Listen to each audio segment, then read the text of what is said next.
he started flailing his arms and legs as if he was trying to move away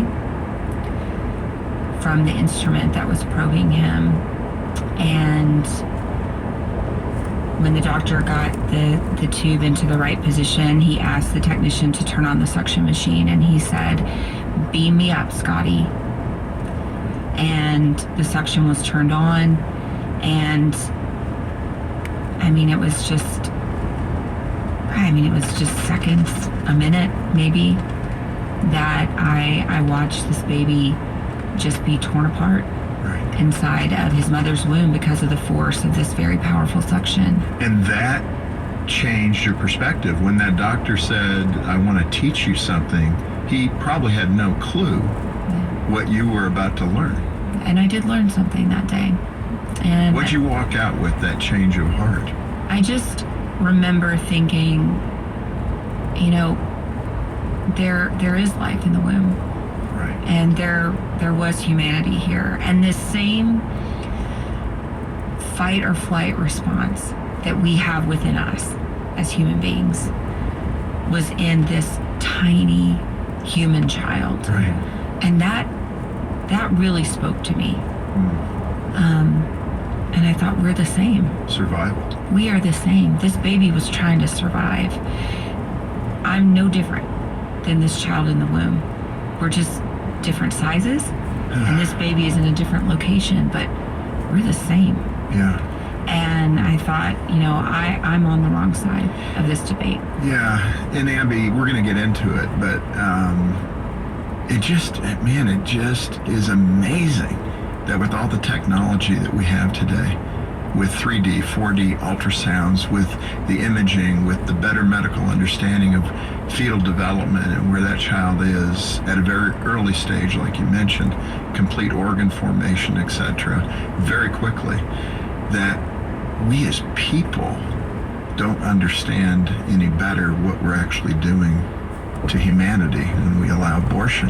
It's becoming like bizarrely macabre that we as a nation don't understand what we're doing.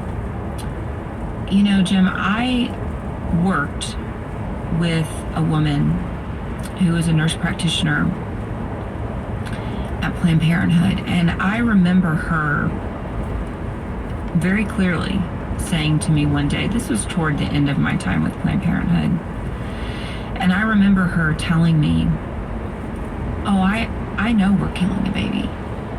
She said, "I know we're killing a baby." And she said, "I just don't care." Right. That, to me, is a very honest statement. Right. And I remember thinking, but I don't think we're killing a baby. I mean, right. You're just taking out a glob of tissue. Right. Because I was still in that mentality that it's not a baby, that it's not, right? I was still living under those blinders, right? But she was so just matter of fact about it. No, I know it's a baby. I know it's living. I know I'm killing it. I'm fine with it. And I think that's really what we're seeing today. Right. Just this complete disregard for life. And I think the sad thing for me is that it's an overall disregard for humanity. Right. And we see it even in young people, just the disregard for their own life. Right.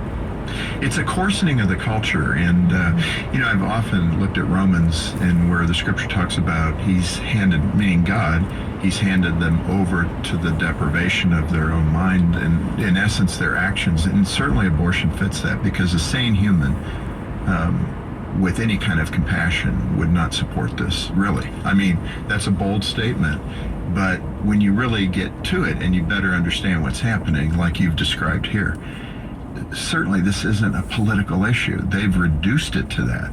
This is a moral problem with the heart of our culture, that we would wipe out 63, 64 million children for the sake of convenience or eliminating a problem or a burden. And, we'll get into that. I do want to move to the book, Fierce Mercy. How do you define that title that you've given this book, Fierce Mercy? Do those go together? Well, it does for me. I think for a lot of people, they think of mercy and they think of Christ as being this voice that kind of whispers to them and, quietly beckons them. But I got to tell you, it was not that way for me when, and I think one of the reasons that it was, when I saw that ultrasound guided abortion, I knew immediately, I have to get out of here. I have to leave immediately. I think one of the reasons that it was an easy decision for me to leave was because I had grown up with that foundation of faith. And so for me to take that leap of faith and to say, I'm okay, Lord, I'm trusting you, that was easy for me because I had believed that my whole life, that, if you trust in the Lord, he will protect you, and I kind of ran back to the Lord. I'd been separated from him and I ran back to him in that moment. God did not tap on my shoulder and, sweetly and quietly say, come back to me, Abby. It was like a loud, thunderous lion, right? Roaring back into my life. He was fiercely protective of me because I was his child. And that is how God has been for me. That is how the Lord has been for me in this transition, in this conversion in my life. He is jealous of me. He is jealous for my soul, for my life. And I think that sometimes we miss that. Well, in so many ways, it was dramatic for you. It was dramatic. One day you're the star, you're employee of the year, you're hitting all your goals and your targets. Then the doctor wants to show you something and help teach you. And then bang, the Lord got your heart, right? That's what happened. Yes. The Lord got a hold of your soul and said, really? Is this what you want to do? Right. Let me ask you, in that experience about, 3 or 4 months later, the Lord encouraged you to go back into the lion's den, so to speak. What was that about and how did he express that to you? Yeah. So 3 weeks after I had left, I was in my shower, actually, and I was praying to the Lord. I was still trying to really get reacquainted with the Lord. I had been actively not praying to him because I didn't want to hear what he had to say. Yeah. So for 8 years, I'd really been not listening to the Lord and not praying. And so I was in the shower and I was praying one night, and I said during my prayer, Lord, I wonder if I'll ever be called to go back out to my clinic to pray.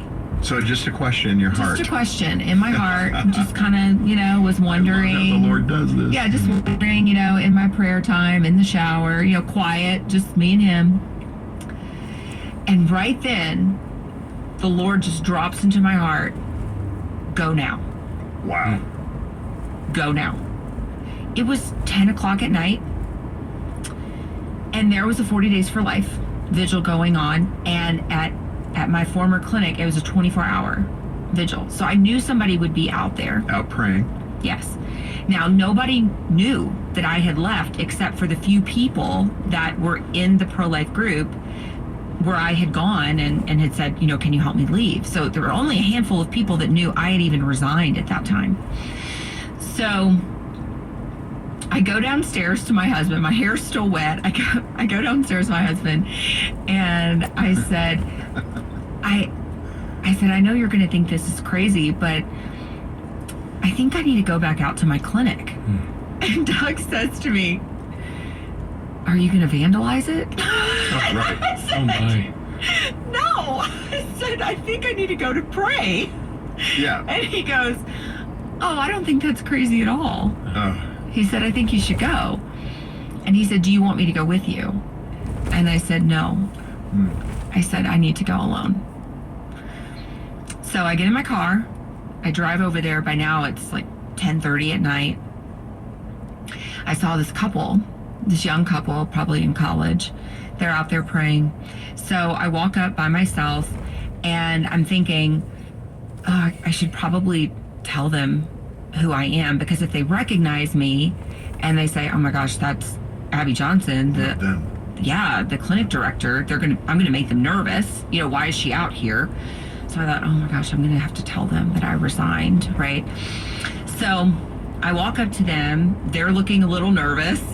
I introduced myself and I said, you probably don't know this, but I resigned from the clinic 3 weeks ago.